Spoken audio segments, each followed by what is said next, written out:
اعوذ باللہ من الشیطان الرجیم بسم اللہ الرحمن الرحیم صلی اللہ علی محمد صلی اللہ علیہ وآلہ وسلم۔ میں بے حق سکوں یہ مجال کیا، میرا رہنما کوئی اور ہے۔ اکثر آپ لوگوں نے اپنی زندگیوں میں بھی یہ مشاہدہ کیا ہوگا کہ لوگ بعض اوقات ایسے قرض کے بوجھ تلے دب جاتے ہیں کہ ساری زندگی لگ جاتی ہے ان قرضوں کو اتارتے، لیکن جب اللہ رب العزت کی طرف سے غیبی مدد آتی ہے، جب اللہ کی طرف سے اس شخص پر رحمت نازل ہوتی ہے تو وہی قرض ایسے اترتا ہے جیسے کبھی تھا ہی نہیں۔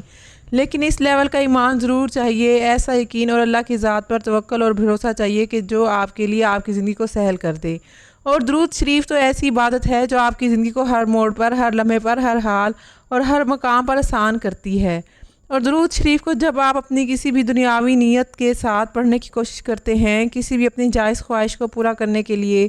تو ضرور وہ آپ کی پوری ہوتی ہے۔ آج ہم آپ کے ساتھ ایک چھوٹا سا مشاہدہ بھی بیان کریں گے کہ کس طرح سے اللہ کی ذات جو ہے وہ انسان کے لیے راستے بناتی ہے اور اس کے لیے اسباب پیدا کرتی ہے، اور جب انسان خاص طور پر قرض کے بوجھ تلے دبا ہو تو درود شریف کس طرح سے اس کے لیے راستے روشن کرتا ہے۔ یہ ایک ایسے شخص کا مشاہدہ ہے کہ اس نے کاروبار شروع کیا اور کاروبار شروع کرنے میں ہوا یوں کہ ساری جمع پونجی اس نے لگا دی، سرمایہ کاری اس نے جتنی بھی تھی وہ اس نے ساری کر دی، لیکن اس سے وہ کاروبار راس نہ آیا، نقصان پر نقصان ہوتا چلا گیا، اور ایک وہ مرحلہ اس کی زندگی میں آیا کہ وہ قرض لینے پر مجبور ہو گیا، اور قرض لیتے لیتے وہ قرض اس کے اوپر اتنا بڑھ گیا کہ اب اس کے اندر اس قرض کو لوٹانے کی سکت نہیں تھی، کیونکہ کاروبار بھی گیا، نقصان بھی ہو گیا، قرضہ بھی اور زیادہ اس پر چڑھ گیا، تو اب اسے سمجھ نہیں آ رہی تھی کہ وہ کیا کرے۔ انسان اس طرح کی صورتحال کے اندر پریشانی کا ویسے ہی شکار ہو جاتا ہے، وہ انسان ذہنی دباؤ میں چلا جاتا ہے، لیکن جب اللہ کی ذات پر یقین ہو تو پھر اللہ پاک اسی شخص کے لیے راستے بھی بناتا ہے اور اسباب بھی اس کے لیے پیدا کرتا ہے، لیکن اس کے لیے یقین اور ایمان کا وہ لیول ضرور ہونا چاہیے، اللہ کی ذات پر بھروسہ ضرور ہونا چاہیے۔ اب وہ شخص چونکہ ان تمام حالات کے اندر پریشان تھا، اس کی اچانک سے کسی بزرگ سے ملاقات ہو گئی۔ اب وہ کوئی ہوگا اللہ کا ولی، درود پاک کی کثرت کرنے والا، درود پاک سے محبت کرنے والا۔ اس نے اس بزرگ کو اپنے غم کی داستان یوں سنائی کہ اس کی آنکھوں میں آنسو آ گئے کہ میں تو اتنے قرض میں دب گیا ہوں، کچھ سمجھ نہیں آتی، لگتا ہے کہ ہر دروازہ بند ہو گیا اور اندھیرا ہی اندھیرا مجھے نظر آتا ہے۔ وہ جو بزرگ تھے انہوں نے بڑے تحمل سے اس کو سنا، ساری بات اس شخص کی سنی، اور انہوں نے پھر اسے جواب دیا کہ بیٹا، جب دنیا کے دروازے بند ہو جائیں تو پھر حضرت محمد صلی اللہ علیہ وآلہ وسلم کے دروازے کھلے رہتے ہیں۔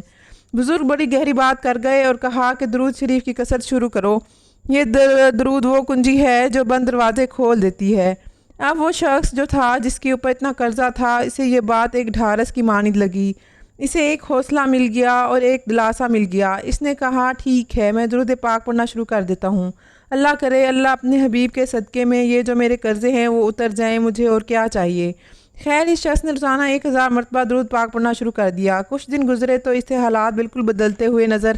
نہ آئے، چونکہ ہم جو ہیں بڑے جلد باز ہیں، لیکن جلد بازی نہیں کرنی چاہیے۔ انسان کو اللہ کی ذات پر توکل اور بھروسہ رکھنا چاہیے جب آپ نے ایک عبادت کو لازم کر لیا تو۔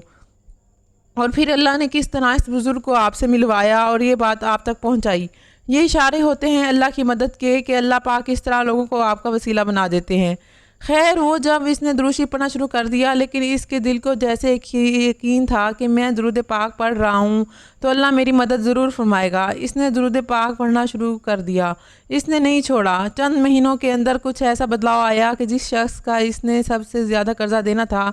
وہی شخص اس کے گھر آیا اور اس نے اسے مہلت دی۔ اس نے کہا یار تمہارے یہ حالات معاملات زندگی کے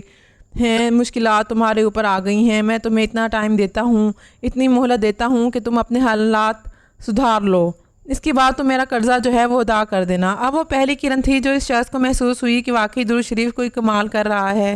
ورنہ وہی شخص جو ہر وقت قرضہ مانگنے میرے گھر آیا ہوا ہوتا تھا آج وہی شخص مجھے مہلت دے رہا ہے۔ اسے یقین ہو گیا کہ اللہ پاک نے اپنے پیارے حبیب کے ذکر کے صدقے میں میرے لیے ضرور وسیلہ اور سبب پیدا کر دیا ہے۔ وقت گزرتا گیا، اس کے حالات سدھرتے گئے، اس کے حالات بدلتے گئے، اور اللہ تعالیٰ نے اس کے لیے اسباب پیدا فرما دیے۔ اس کی کوئی اچھی جاب ہو گئی، کاروبار تو اس سے راس نہ آیا، ظاہر ہے اسے نقصان ہو گیا تھا، مگر اس کی جاب اتنی اچھی لگ گئی کہ اس نے اپنے گھر کے حالات بھی ٹھیک کیے اور اس نے وہ قرضہ بھی ادا کر دیا۔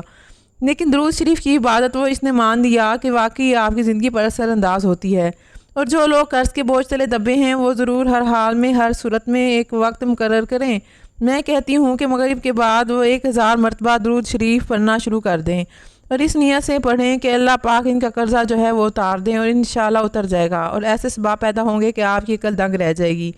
تو اس طرح سے اپنے آپ کو اپنی زندگیوں میں درود پاک کو شامل کریں، درود پاک کو اپنی زندگی کا لازم حصہ بنائیں۔ کوئی بھی پریشانی ہے، کوئی مشکل ہے، کوئی دروازہ بند نظر آتا ہے، تو بس آپ درود پاک کو لازم کر لیں، انشاءاللہ تعالیٰ آپ کی غیبی مدد ہوگی، اللہ کی رحمت سے آپ کی مدد ہوگی۔ تو میری اللہ رب العزت کی بارگاہ میں دعا ہے کہ اللہ پاک آپ کو اور مجھے ہر وقت اور ہر سانس کے ساتھ اپنے نبی علیہ الصلوۃ والسلام پر درود پاک پڑھنے کی توفیق عطا فرمائے۔ آمین یا رب العالمین۔ شکریہ۔